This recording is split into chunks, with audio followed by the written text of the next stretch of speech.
Hello ಆತ್ಮೀಯರೇ, ನಮಸ್ಕಾರ. ನಾನು ಮೋಕ್ಷ ಹಿರೇಮಠ್. ಮೋಕ್ಷ ಮೀಡಿಯಾಕ್ಕೆ ತಮಗೆಲ್ಲ ಸ್ವಾಗತ.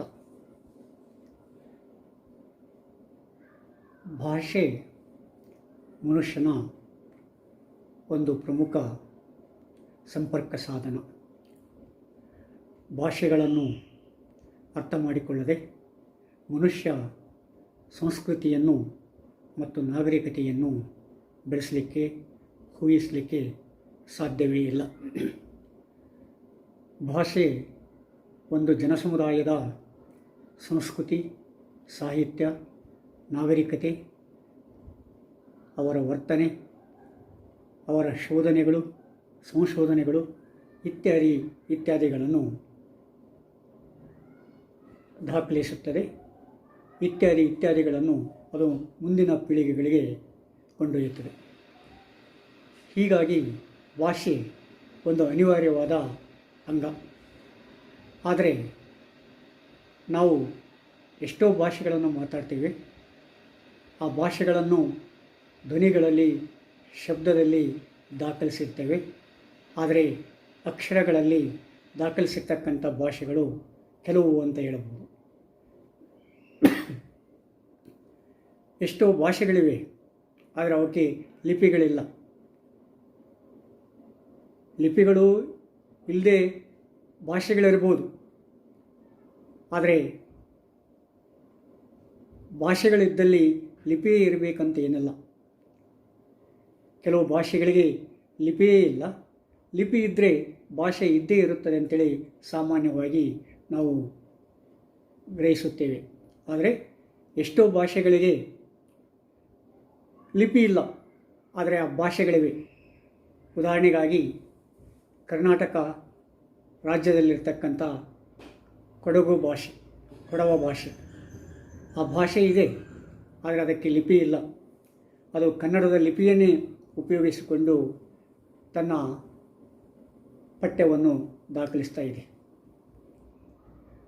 ಹಾಗೆ ನಾವು ಬೇರೆ ಬೇರೆ ಉದಾಹರಣೆಗಳನ್ನು ಕೊಡಲಿಕ್ಕೆ ಸಾಧ್ಯತೆ ಇದೆ. ಈ ಅನೇಕ ಭಾಷೆಗಳಿಗೆ ಲಿಪಿಗಳು ನಂತರದಲ್ಲಿ ಪ್ರಾರಂಭ ಆದವು ಅಂತ ಹೇಳ್ಬೋದು. ಎಷ್ಟೋ ಶತಮಾನಗಳ ಹಿಂದೆ ಭಾಷೆಗಳು ಪ್ರಾರಂಭ ಆಗಿಬಿಟ್ಟಿರ್ತವೆ. ಆ ಪ್ರಾರಂಭವಾಗಿ ಸಹಸ್ರ ವರ್ಷಗಳ ನಂತರ ಲಿಪಿಗಳು ಕಾರ್ಯರೂಪಕ್ಕೆ ಬರ್ತಾ ಇದ್ದಾವೆ. ನಾವು ಭಾರತದಲ್ಲಿ ಅನೇಕ ಭಾಷೆಗಳನ್ನು ನೋಡ್ತಾ ಇದ್ದೇವೆ. ಆ ಭಾಷೆಗಳು ಮೊದಲು ಬೆಳವಣಿಗೆ ಆಗಿಬಿಟ್ಟವು. ನಂತರದಲ್ಲಿ ಆ ಭಾಷೆಗಳಿಗೆ ಲಿಪಿಯನ್ನು ನಾವು ಕಂಡುಕೊಂಡಿವಿ. ಆದರೆ ಎಷ್ಟೋ ಜನ ತಿಳ್ಕೊಂಡಿರ್ತಾರೆ, ಈ ಭಾಷೆಯ ಜೊತೆ ಲಿಪಿನೂ ಬಂದುಬಿಡ್ತು ಅಂತೇಳಿ. ಆದರೆ ಅದು ಅಷ್ಟು ಸರಿಯಾದ ತಿಳುವಳಿಕೆ ಆಗೋದಿಲ್ಲ. ಎಷ್ಟೋ ಭಾಷೆಗಳು ಮೊದಲು ಬರ್ತವೆ, ನಂತರ ಲಿಪಿಗಳು ಬರ್ತವೆ. ಈ ಲಿಪಿಗಿದ್ದ ಮಾತ್ರಕ್ಕೆ ಆ ಲಿಪಿಯ ಭಾಷೆ ಇದೆ ಅಂತ ಹೇಳಲಿಕ್ಕಾಗೋದಿಲ್ಲ. ಆ ಲಿಪಿ ಇರ್ಬೋದು, ಆ ಲಿಪಿಯ ಭಾಷೆ ಇರಲಿಕ್ಕಿಲ್ಲ. ಅಂಥ ಒಂದು ನಿದರ್ಶನ ನಮ್ಮೆದುರಿಗಿದೆ. ಅದು ಬ್ರಾಹ್ಮಿ ಲಿಪಿ. ಸಾಮಾನ್ಯವಾಗಿ ಭಾರತದಲ್ಲಿರ್ತಕ್ಕಂಥ ಎಷ್ಟೋ ವ್ಯಕ್ತಿಗಳು ಈ ಬ್ರಾಹ್ಮಿ ಬಗ್ಗೆ ಕೇಳಿರ್ತಾರೆ. ಬ್ರಾಹ್ಮಿ ಮೂರ್ತ ಅಂತೇಳಿ ಉಪಯೋಗ ಮಾಡ್ತಾರೆ, ಬ್ರಾಹ್ಮಿ ಲಿಪಿ ಅಂತ ಹೇಳ್ತಾರೆ. ಇತ್ಯಾದಿ ರೀತಿಯಲ್ಲಿ ಈ ಬ್ರಾಹ್ಮಿ ಅನ್ನುವ ಶಬ್ದವನ್ನು ಸಾಕಷ್ಟು ಸಲ ಉಪಯೋಗಿಸ್ತಾ ಇದೆ. ಈ ಬ್ರಾಹ್ಮಿ ಲಿಪಿ ಇದೆ, ಆದರೆ ಬ್ರಾಹ್ಮಿ ಭಾಷೆ ಇಲ್ಲ. ಇದು ಕೇಳಲಿಕ್ಕೆ ಒಂಥರ ವಿಚಿತ್ರ ಆದರೂ ಕೂಡ ಸತ್ಯ. ಮಾನ್ಯರೇ, ಲೈಕ್ ಮಾಡಿ, ಮುಖ್ಯವಾಗಿ ಸಬ್ಸ್ಕ್ರೈಬ್ ಆಗಿ ಮತ್ತು ಶೇರ್ ಮಾಡಿ. ಭಾರತದ ಎಷ್ಟೋ ಭಾಷೆಗಳಿಗೆ ಬ್ರಾಹ್ಮಿ ಲಿಪಿ ಮೂಲ ಬೇರು. ಆ ಬ್ರಾಹ್ಮಿ ಲಿಪಿಯಿಂದಲೇ ಉತ್ತರ ಮತ್ತು ದಕ್ಷಿಣ ಭಾರತದ ಅನೇಕ ಭಾಷೆಗಳು, ಪಾಕಿಸ್ತಾನದ ಭಾಷೆಗಳು, ಇರಾನಿನಲ್ಲಿರ್ತಕ್ಕಂಥ ಕೆಲವು ಭಾಷೆಗಳು, Indonesia, Singapore, Thailand, Ceylon, Japan ಮತ್ತು ಚೀನಲ್ಲಿರ್ತಕ್ಕಂಥ ಕೆಲವು ಭಾಷೆಗಳು ಈ ಬ್ರಾಹ್ಮಿ ಲಿಪಿಯನ್ನೇ ಉಪಯೋಗ ಮಾಡ್ತಾ ಇದ್ದಾವೆ. ಹಾಗಾದರೆ ಬ್ರಾಹ್ಮಿ ಲಿಪಿ ಯಾವಾಗ ಉಗಮವಾಯಿತು ಯಾವಾಗ ಬೆಳವಣಿಗೆ ಆಯಿತು? ಸಾಮಾನ್ಯವಾಗಿ ಕ್ರಿಸ್ತಶಕ 4 ಅಥವಾ 5ನೇ ಶತಮಾನದ ಸುಮಾರಿಗೆ ನಾವು ಏನು ಮಾಡ್ತೀವಿ, ಭಾರತದಲ್ಲಿ 3 ತೆರನಾದ ಲಿಪಿಗಳು ಇವೆ ಅಂತೇಳಿ ಹೇಳ್ತಾ ಇದೆ. ಒಂದು ಸಿಂಧೂ ಲಿಪಿ, ಎರಡನೇದು ಬ್ರಾಹ್ಮಿ ಲಿಪಿ, ಮತ್ತೊಂದು ಖರೋಷ್ಠಿ ಲಿಪಿ. ಈ ಸಿಂಧೂ ಲಿಪಿ ಸಿಂಧೂ ನಾಗರಿಕತೆಯಲ್ಲಿ ನಾವು ಕಂಡುಕೊಳ್ಬೋದು. ಆದರೆ ಆ ಸಿಂಧೂ ಲಿಪಿಯನ್ನು ನಾವು ಇನ್ನೂ ಅರ್ಥ ಮಾಡಿಕೊಳ್ಳಲಿಕ್ಕೆ ಸಾಧ್ಯತೆ ಆಗ್ತಾ ಇಲ್ಲ. ಅಲ್ಲಿ ಬರ್ತಕ್ಕಂಥ ಸಂಕೇತಗಳು ಮತ್ತು ಚಿತ್ರಗಳ ಆಧಾರದ ಹಿನ್ನೆಲೆಯಲ್ಲಿ ಇದು ಭಾಷೆ ಈಗಿರ್ಬೋದು ಅಂತೇಳಿ ನಾವು ಊಹಿಸ್ತೇವೆ ಹೊರತು ಅದನ್ನು ಸ್ಪಷ್ಟವಾಗಿ ಹೇಳಲಿಕ್ಕೆ ಇಂದಿಗೂ ಕೂಡ ನಮಗೆ ಆಗ್ತಾ ಇಲ್ಲ. ಆದ ಕಾರಣ ಆ ಸಿಂಧೂ ಲಿಪಿ ಸ್ಪಷ್ಟವಾಗಿ ಇತ್ತು ಅಂತ ಹೇಳುವುದು ಕಷ್ಟ ಸಾಧ್ಯ ಆಗುತ್ತೆ. ನಂತರದಲ್ಲಿ ಖರೋಷ್ಠ ಲಿಪಿ ಆಗಿನ ಕಾಲದಲ್ಲಿ ಚಾಲ್ತಿಯಲ್ಲಿತ್ತು. ಆದರೆ ಆ ಖರೋಷ್ಠ ಲಿಪಿ ಇಂಡೋ ಯುರೋಪಿಯನ್ ಮೂಲದ್ದು, ಇರಾನಿಯನ್ ಮೂಲದ್ದು ಅಂತ ಹೇಳ್ತಾರೆ. ಈ ಖರೋಷ್ಠ ಖರ ಅಂದರೆ ಕತ್ತೆ, ಓಷ್ಠ ಅಂದರೆ ಈ ಕತ್ತೆಯ ತುಟಿ ಅಲ್ಲಿ ಉಪಯೋಗ ಮಾಡತಕ್ಕಂಥ ಲಿಪಿ ಕತ್ತೆಯ ತುಟಿಯಂತೆ ಕಾಣ್ತಾ ಇತ್ತು ಅನ್ನೋದು ತಮಾಷೆಯಾಗಿ ಹೇಳ್ತಾ ಇದ್ದಾರೆ. ಆದ ಕಾರಣ ಅದನ್ನು ಇರಾನ್ನಿಂದ ಬೇರೆ ಬೇರೆ ಕಡೆಗೆ ಪಸರಿಸ್ತು ಅನ್ನೋ ಮಾತನ್ನು ಹೇಳ್ತಾ ಇದ್ದಾರೆ. ಆ ಖರೋಷ್ಠಿ ಭಾಷೆ ಆಗಿನ ಕಾಲದಲ್ಲಿ ಪ್ರಚಲಿತದಲ್ಲಿತ್ತು. ಆ ಖರೋಷ್ಠಿ ಭಾಷೆಯಿಂದ ಕರಪೂಸ್ತ ಅಂತಕ್ಕಂಥ ಶಬ್ದ ಉತ್ಪತ್ತಿ ಆಯಿತು. ಆ ಕರಪೂಸ್ತನೇ ಮುಂದೆ ಪುಸ್ತಕ ಅಂತೇಳಿ ನೇಮಿತವಾಯಿತು ಅಂತೇಳಿ ಕೆಲವರು ಅಭಿಪ್ರಾಯ ಪಡ್ತಾರೆ. ಅದು ಇರಾನ್ ಮೂಲದ್ದು. ಆದರೆ ಬ್ರಾಹ್ಮಿ ಲಿಪಿಗೆ ಬಂದಾಗ ನಾವು ಬೇರೆ ರೀತಿಯಾದ ಮೂಲಗಳನ್ನು ಕಾಣ್ಕೊಳ್ಳಿಕ್ಕೆ ಸಾಧ್ಯತೆ ಇದೆ. ಸಾಮಾನ್ಯವಾಗಿ ಬ್ರಾಹ್ಮಿ ಲಿಪಿ ಭಾರತೀಯ ಮೂಲದ್ದು, ದಕ್ಷಿಣ ಏಷ್ಯಾ ಮೂಲದ್ದು ಅಂತೇಳಿ ಸ್ಪಷ್ಟವಾಗಿ ಹೇಳ್ತಾರೆ ಕೆಲವರು ಭಾಷಾ ತಜ್ಞರು. ಈ ಬ್ರಾಹ್ಮಿ ಲಿಪಿಯನ್ನು ಸಾಮಾನ್ಯವಾಗಿ 2 ರೀತಿಯಲ್ಲಿ ಅರ್ಥೈಸಲಿಕ್ಕೆ ಪ್ರಯತ್ನ ಪಡ್ತಾರೆ. ಒಂದು ವಿದೇಶಿ ಮೂಲದ ತಿಳುವಳಿಕೆ, ಮತ್ತೊಂದು ದೇಸಿ ಮೂಲದ ತಿಳುವಳಿಕೆ. ವಿದೇಶಿ ಮೂಲದ ತಿಳುವಳಿಕೆ ಏನು? ಈ ಬ್ರಾಹ್ಮಿ ಲಿಪಿ ಗ್ರೀಕ್ ಮೂಲದ್ದು ಅಂತೇಳಿ ಕೆಲವು ಭಾಷಾ ತಜ್ಞರು ಅಭಿಪ್ರಾಯ ಪಡ್ತಾರೆ. ಅವುಗಳಲ್ಲಿ ಸಾಮಾನ್ಯವಾಗಿ ಜೇಮ್ಸ್ ಪ್ರಿನ್ಸೆಪ್ ಅಂತಕ್ಕಂಥ ಭಾಷಾ ತಜ್ಞನನ್ನು ಹೆಸರಿಸ್ಬೋದು. ಹಾಗೆಯೇ ಎಲಿನಿ ಅಂತಕ್ಕಂಥ ಭಾಷಾ ತಜ್ಞ ಈ ಬ್ರಾಹ್ಮಿ ಲಿಪಿ ಖರೋಷ್ಠಿ, ಅರಮಾಯಿಕ್, ಗ್ರೀಕ್ ಲಿಪಿಗಳ ಮಿಶ್ರಣ ಅಂತೇಳಿ ಹೇಳ್ತಾ ಇದ್ದಾರೆ.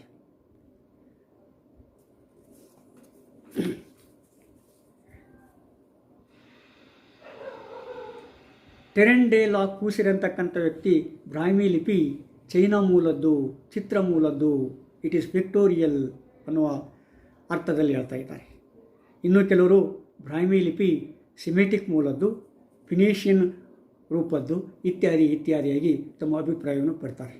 ಆದರೆ ಇವರು ತಮ್ಮ ಅಭಿಪ್ರಾಯವನ್ನು ಆ ಬ್ರಾಹ್ಮಿ ಲಿಪಿಯ ಮೂಲವನ್ನು ಅರ್ಥೈಸಲಿಕ್ಕೆ ಪ್ರಯತ್ನ ಪಟ್ಟಿದ್ದಾರೆ.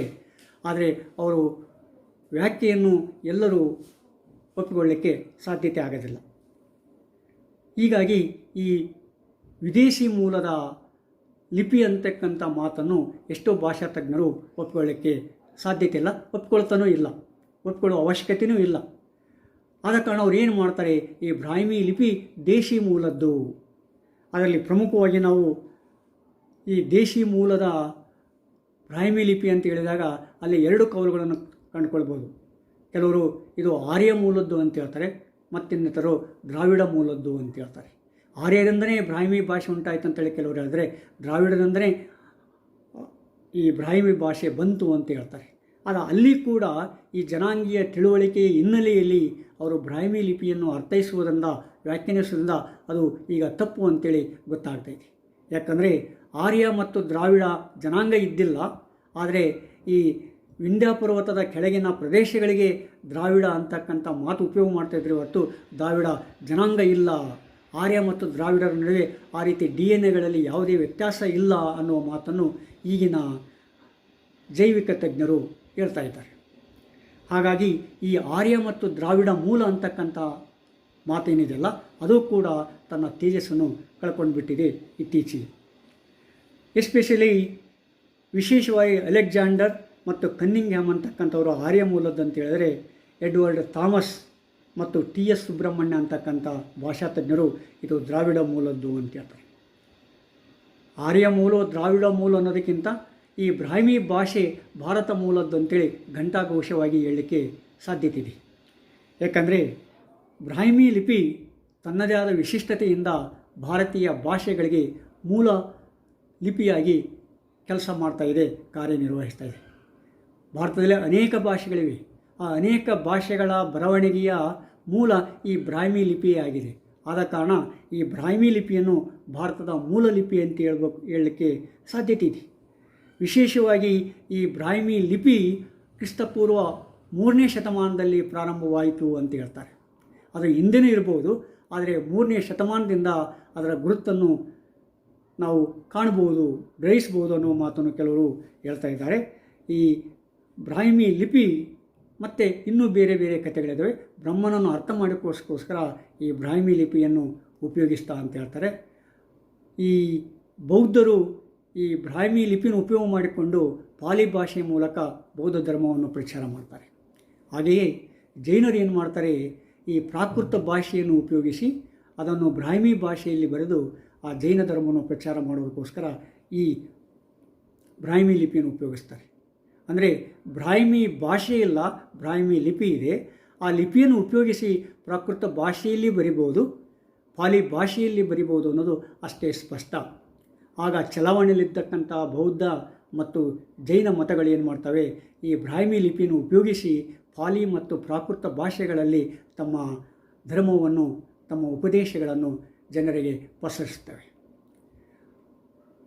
ಇದಕ್ಕೆ ಸಂಬಂಧಪಟ್ಟಂತೆ ಜೈನ ತೀರ್ಥಂಕರ ಆದಿತೀರ್ಥಂಕರ ಋಷಭದೇವನ ಒಂದು ಕಥೆ ಇದೆ. ಆ ಋಷಭದೇವನಿಗೆ ಇಬ್ಬರು ಹೆಣ್ಮಕ್ಳಿರ್ತಾರೆ. ಒಬ್ಬಳ ಹೆಸರು ಬ್ರಾಹ್ಮಿ, ಮತ್ತೊಬ್ಬಳ ಹೆಸರು ಸುಂದರಿ ಅಂತೇಳಿ. ಆ ಋಷಭನಾಥ ಆ ಬ್ರಾಹ್ಮಿಗೆ ಲಿಪಿಯನ್ನು ಕಲಿಸ್ತಾನೆ ಮತ್ತು ಸುಂದರಿಗೆ ಅಂಕಲಿಪಿಯನ್ನು ಕಲಿಸ್ತಾನೆ. ಆ ಬ್ರಾಹ್ಮಿ ಆ ಲಿಪಿಯನ್ನು ಉಪಯೋಗಿಸೋದ್ರಿಂದ ಅದನ್ನು ಬ್ರಾಹ್ಮಿ ಲಿಪಿ ಅಂತೇಳಿ ಕರೀಲಿಕ್ಕೆ, ಸುಂದರಿ ಅಂಕಲಿಪಿಯನ್ನು ಉಪಯೋಗಿಸಿದ ಸುಂದರಿ ಲಿಪಿ ಅಂತೇಳಿ, ಸುಂದರಿ ಅಂಕಲಿಪಿ ಅಂತೇಳಿ ಕರೀಲಿಕ್ಕೆ ಪ್ರಾರಂಭ ಮಾಡಿರು ಅಂತ ಹೇಳ್ತಾರೆ.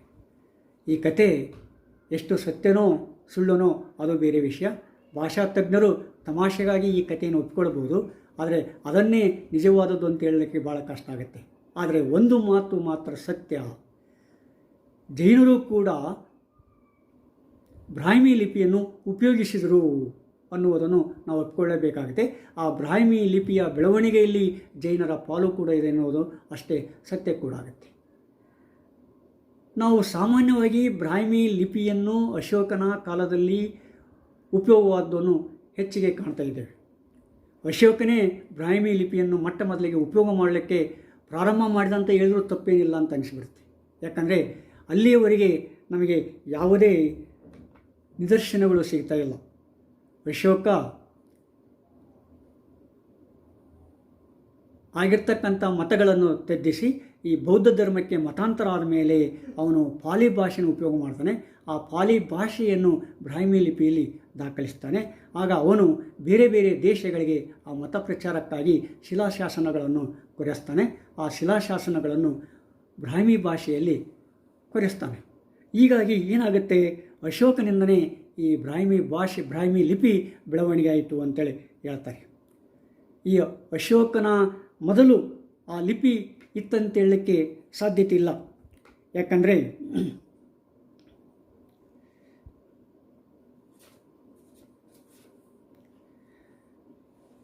ಎಸ್ ಶಂಕರನಾರಾಯಣ ಅಂತಕ್ಕಂಥ ಒಬ್ಬ ಭಾಷಾ ತಜ್ಞರು ಹೇಳ್ತಾರೆ, ಅಶೋಕನ ಕಾಲದಲ್ಲಿಯೇ ಈ ಬ್ರಾಹ್ಮಿ ಲಿಪಿ ಹುಟ್ಟಿತು. ಯಾಕಂದರೆ ಅಶೋಕನಿಗಿಂತ ಮೊದಲು ಯಾವುದೇ ಲಿಖಿತ ದಾಖಲೆಗಳಿಲ್ಲ. ಬ್ರಾಹ್ಮಿ ಲಿಪಿಗೆ ಸಂಬಂಧಪಟ್ಟಂತಾಗಲಿ ಇತರ ಲಿಪಿಗಳಿಗೆ ಸಂಬಂಧಪಟ್ಟಂತೆ ಯಾವುದೇ ದಾಖಲೆಗಳಿಲ್ಲ. ಎರಡನೇದಾಗಿ ಚಂದ್ರಗುಪ್ತನ ಮೌರ್ಯನ ಕಾಲದಲ್ಲಿ ಮೆಗಾಸ್ತಾನಿಸ್ ಅಂತಕ್ಕಂಥ ಯಾತ್ರಿಕ ಬಂದಿರ್ತಾನೆ.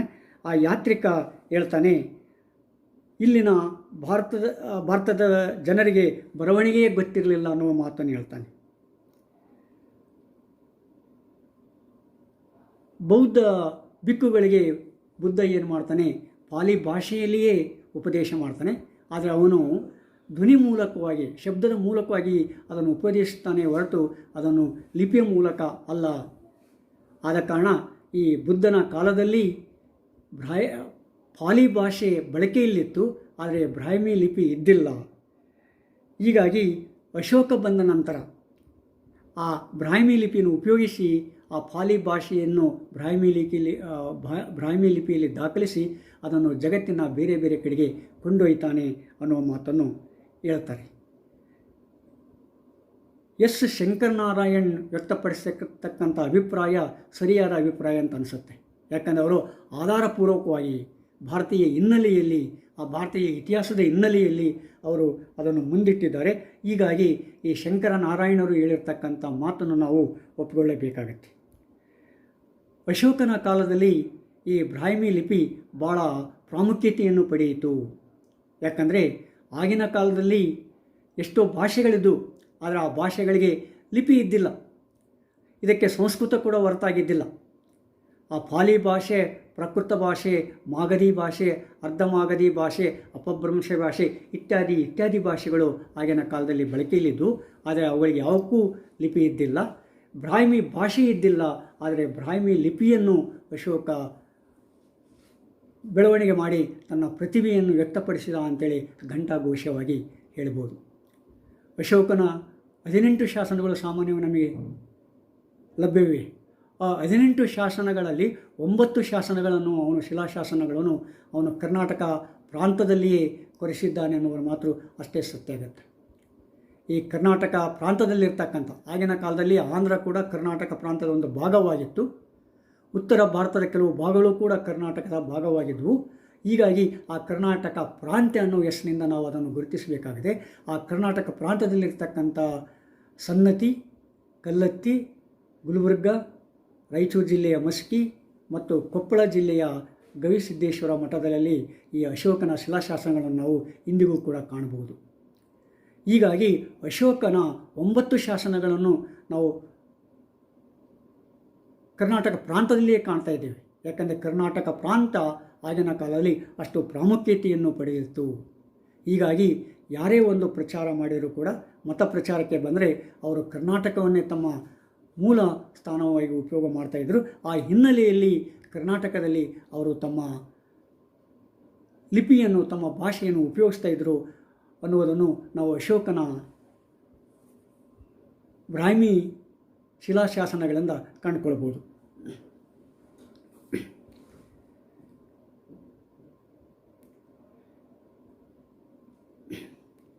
ಹೀಗೆ ಕ್ರಿಸ್ತಪೂರ್ವ 3ನೇ ಶತಮಾನದಲ್ಲಿ ಉಗಮವಾಗಿ ಬೆಳವಣಿಗೆ ಇರತಕ್ಕಂಥ ಬ್ರಾಹ್ಮಿ ಲಿಪಿ ಮುಂದೆ ಬೇರೆ ಬೇರೆ ರೀತಿಯಾಗಿ ಬೇರೆ ಬೇರೆ ಭಾಷೆಗಳ ಲಿಪಿಗೆ ದಾರಿ ಮಾಡಿಕೊಡ್ತು ಅಂತೇಳಿ ಹೇಳ್ಬೋದು. ವಿಶೇಷವಾಗಿ ಭಾರತದಲ್ಲಿ ಉತ್ತರ ಮತ್ತು ದಕ್ಷಿಣ ಭಾರತದ ಪ್ರಾಂತೀಯ ಭಾಷೆಗಳಿಗೆ ಈ ಬ್ರಾಹ್ಮಿ ಲಿಪಿ ಮೂಲ ಲಿಪಿಯಾಯಿತು ಅಂತೇಳಿ ಹೇಳ್ತಾರೆ. ಯಾಕಂದರೆ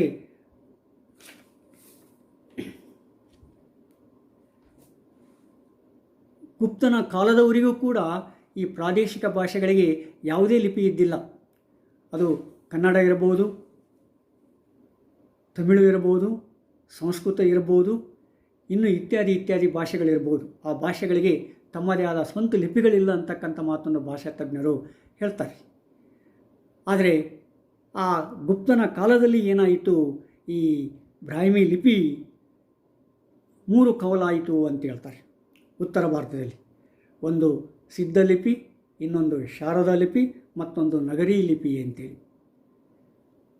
ಈ ಸಿದ್ಧ ಲಿಪಿ 7ನೇ ಶತಮಾನಕ್ಕೆ ಪ್ರಚಲಿತಕ್ಕೆ ಬಂತು. ಶಾರದಾ ಲಿಪಿ 7-8ನೇ ಶತಮಾನದಲ್ಲಿ ಕಾಶ್ಮೀರದಲ್ಲಿ ಪ್ರಚಲಿತವಿತ್ತು. ನಗರಿ ಲಿಪಿ ಈ ಉತ್ತರ ಭಾರತದ ಮಹಾರಾಷ್ಟ್ರ ಮತ್ತು ಆ ಕಡೆ ಈ ಕಡೆ ಎಲ್ಲ ಪ್ರಚಾರದಲ್ಲಿತ್ತು ಅಂತ ಮಾತನ್ನು ಹೇಳ್ತಾರೆ. ಉತ್ತರ ಭಾರತದಲ್ಲಿ ಈ ಗುಪ್ತ ಲಿಪಿ ಈ ರೀತಿಯಾಗಿ ಕವಲೊಡೆದರೆ, ಬ್ರಾಹ್ಮಿ ಲಿಪಿ ಈ ರೀತಿಯಾಗಿ ಕವಲೊಡೆದರೆ, ದಕ್ಷಿಣದಲ್ಲಿ ಅದು ಕನ್ನಡ ಲಿಪಿಯಾಗಿ ಕವಲೊಡೆಯುತ್ತೆ, ಪಲ್ಲವ ಲಿಪಿಯಾಗಿ ಕವಲೊಡೆಯುತ್ತೆ ಮತ್ತು ಕದಂಬ ಲಿಪಿಯಾಗಿ ಕವಲೊಡೆಯುತ್ತೆ. ನಂತರದಲ್ಲಿ ಒಳ್ಳಿತ್ತೋಳ್ ಮತ್ತು ಗ್ರಂಥ ಲಿಪಿ ಅಂತಕ್ಕಂಥದ್ದನ್ನು ಕೂಡ ಉಪಯೋಗ ಮಾಡ್ತಾರೆ. ಈ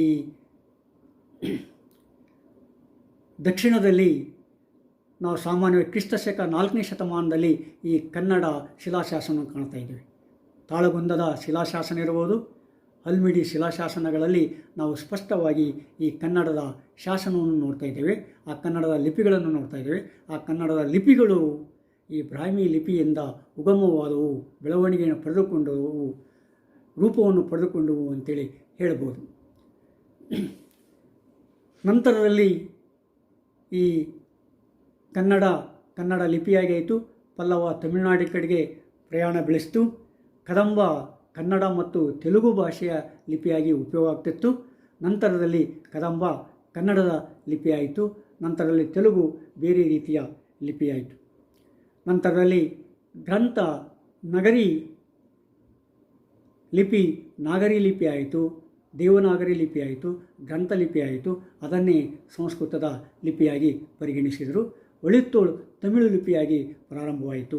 ಅಂದರೆ ಕ್ರಿಸ್ತಶಕ 4ನೇ ಶತಮಾನದಲ್ಲಿ ಕನ್ನಡ ಲಿಪಿ ಪ್ರಾರಂಭವಾದರೆ, ಕನ್ನಡ ಲಿಪಿ ಅಭಿವೃದ್ಧಿಯಾದರೆ, ಕ್ರಿಸ್ತಶಕ 5ನೇ ಶತಮಾನದಲ್ಲಿ ಸಂಸ್ಕೃತ ಗ್ರಂಥಲಿಪಿ ಅಥವಾ ನಾಗರಿ ಲಿಪಿ, ನಂತರದಲ್ಲಿ 7ನೇ ಶತಮಾನದ ಸುಮಾರಿಗೆ ತಮಿಳು ಲಿಪಿ ಮತ್ತು 13ನೇ ಶತಮಾನದ ಸುಮಾರಿಗೆ ಈ ತೆಲುಗು ಮತ್ತು ಮಲಯಾಳಂ ಲಿಪಿಗಳು ಬೆಳವಣಿಗೆಯಾದವನ್ನು ಮಾತನ್ನು ಭಾಷಾಶಾಸ್ತ್ರಜ್ಞರು ಹೇಳ್ತಾರೆ. ಇದನ್ನು ಸ್ಪಷ್ಟವಾಗಿ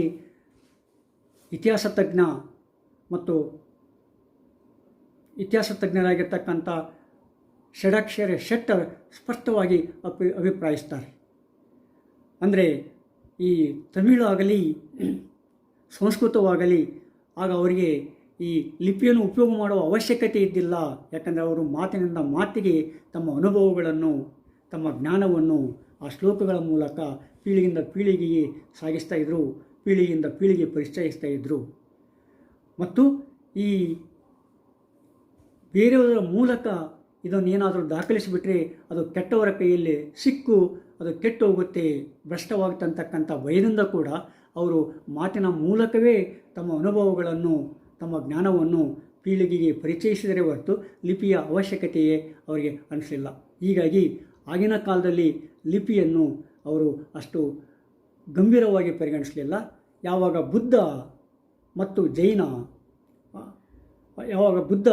ಮತ್ತು ಜೈನ ತೀರ್ಥಂಕರರು, ಬೌದ್ಧರು ಮತ್ತು ಜೈನ ತೀರ್ಥಂಕರರು ಈ ರಂಗಪ್ರವೇಶ ಮಾಡಿದರು, ಆಗ ಈ ಉಳಿದ ಭಾಷೆಗರು ಏನು ಮಾಡ್ತಾರೆ, ಆ ಲಿಪಿಯ ಮಹತ್ವವನ್ನು ಮನಗಣ್ತಾರೆ.